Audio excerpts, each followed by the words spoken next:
Bitch, I'm about to blow up. Say what? Bitch, I'm about to blow up. What's happening, guys?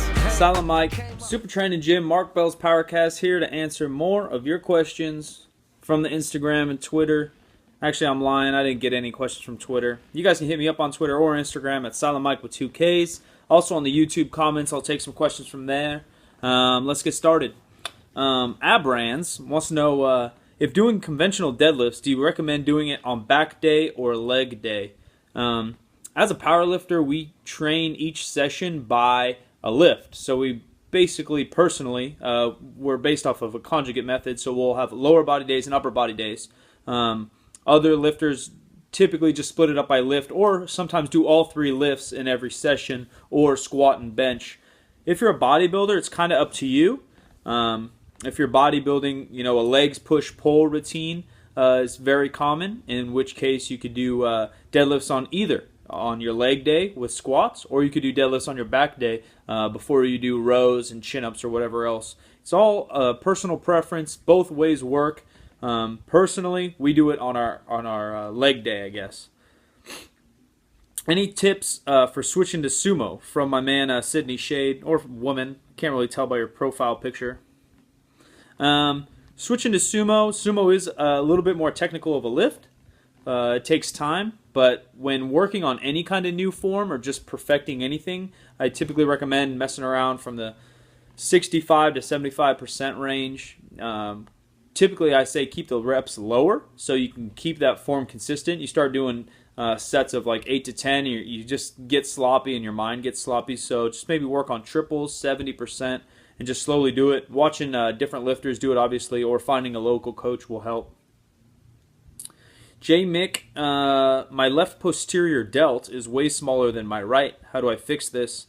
Doing, unilateral movements might help. Some kind of fly, either with a cable, a dumbbell, or a band. Sometimes it's a postural thing. You'll get one shoulder kind of internally rotated like this, and then your muscles in the back are underdeveloped. You got to figure it out. It could be a mobility thing. It could be a postural thing. It could be like a genetic thing, like how you're born. Some people are, slight scoliosis to one side, things can get messed up. Also look at like your pec. If your pec gets really tight, kind of get this kind of syndrome where your shoulders sagging way low because your pec's really tight in here. You can roll that out, dig that out, open her up. Always work on your posture wherever you're sitting. I learned that from Kelly Starrett, mobilitywod.com. You're sitting down, keep that posture right, abs turned on a little bit. Core tight, back straight, neck neutral. You don't want to be like this. You don't want to be like this. Just find that good posture. We want to do this longevity thing. It's called life. You want to live a while, right? We got a lot of cool things to do on this planet, so you want to live a long time, live a healthy time. So work on it while you can. If choosing to do HIIT cardio, would you recommend doing it in a separate session to your weight training sessions, i.e. weights in the morning, PM, blah, blah, blah? I already answered this, I think, maybe a couple videos ago, but personally, HIIT cardio I like to do right after my weights on the same day. That way I can have a whole day in between sessions to recover. If you're doing low intensity or moderate intensity, maybe you could do it a totally different time, or on rest days or days in between.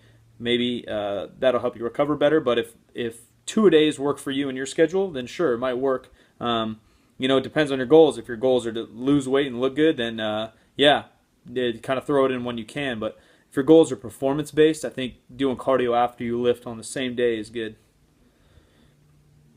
So what should I do? Walk to the store and buy some meat, or order delivery pizza? It's a very good question, my friend. If you want to be fat, if you want to be too fat or so fat, which we discussed the definitions of in Mark Bell's Powercast on iTunes, I would probably order pizza. If you want to be jacked and tan, my friend, you may want to walk to the store and grab some meat, grab some rice. Head on your way. This guy wants to know what my thoughts are on dive bombing the squat versus slow and controlled during max effort attempts. He feels like he can get more weight up by bouncing out of the hole on a max effort attempt. I still train slow and controlled.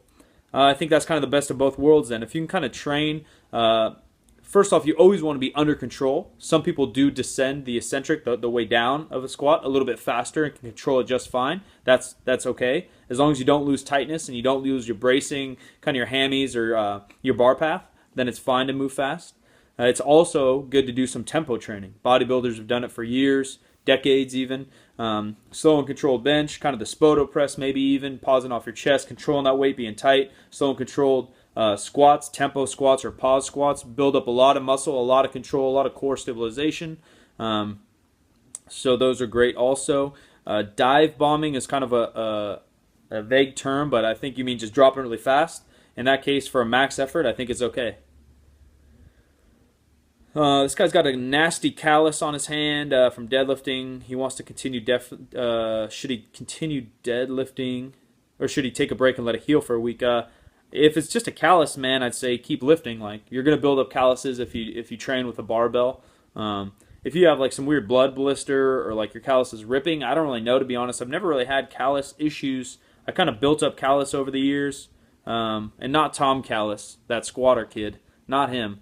Just regular hand calluses, but mine don't really rip off or anything, to be honest. I don't know like hand care. I know there's different like companies like lotions and tricks that people do to keep their hands okay, but I've never really had an issue. Maybe I'm just a sissy, or maybe it's my superpower. What else we got? Any tips for a teenage powerlifter? Like what to focus on more than others? Diet, training, any other advice you can give someone who's in high school and who's looking goals? The only advice I have is learn proper form now. Don't worry about the weights. Eat well now. Build these habits for later. And know that this thing's a long haul, man. If you're trying to be really strong, it's going to take a long, long, long time. It takes years and years. But if you get your form down now and your diet habits down now, you'll be better off when you're a little bit older. Finding a coach would be a great advice too if you're young. Somebody's answering else this guy's hands issues, telling him to soak his hands in water. I don't know any of that. Super Saiyan Jose wants to know, how much weight can I lose before I start to lose strength? That'll depend by person. There's kind of two factors going into losing weight and losing strength. One is just energy, calories themselves. To lose weight, you're going to have to eat less food of some sort. You eat less food, you have less energy, less glycogen in your muscles, less puffiness. That's harder to be maximally strong. The other is actual leverages and losing weight. You lose inches off your arm, inches off your chest, inches off your belly and your legs. You're just going to have less to press off of when you're bench, squatting, deadlifting. It's person by person. I've lost maybe 10 to 15 pounds and kept most of my strength. But I also know people have dropped 10 pounds and lost all their strength. Their bench and stuff have just gone to shit. Take some practice. If your goal is to just get a little healthier and lose a little bit of weight, then I'd say do it nice and slow. If you're unhealthy and you just need to lose weight, don't focus on the strength, man. Just go into the gym, put in a good amount of work, and focus on losing that weight.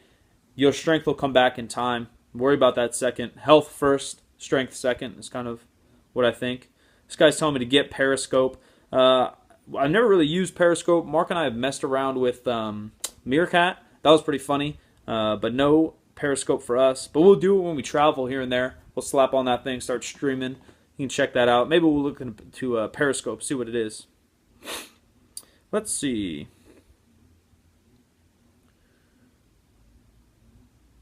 Lou, my boy Lou from Barbell Brigade, he says hi. That's not a question, Lou. I'm looking for questions, buddy. Thanks. No thanks. Front lever rows versus barbell rows. I don't know what a front lever row is. Maybe that's like a hammer strength row. I'm a fan of both. I typically do more machine rows to work my back, to isolate my back. Either cable, obviously chin-ups, T-bar row, or a chest-supported hammer, just because I deadlift and I like to give my back a break. If on a lean bulk and you figured out your maintenance level, what macro split do you recommend?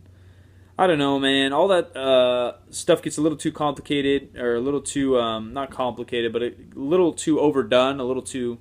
If you found your maintenance level of calories, try to eat your protein, about a pound per body weight, or excuse me, a gram per pound of body weight.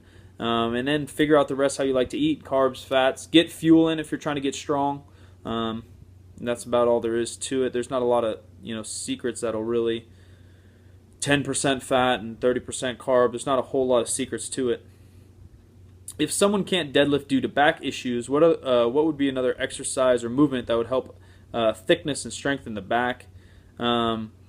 I mean, I think there's got to be some kind of deadlift you can do, whether it's elevated or sumo. I would try to figure it out. Obviously, if a doctor told you not to, maybe go to a physical therapist, see what they can do.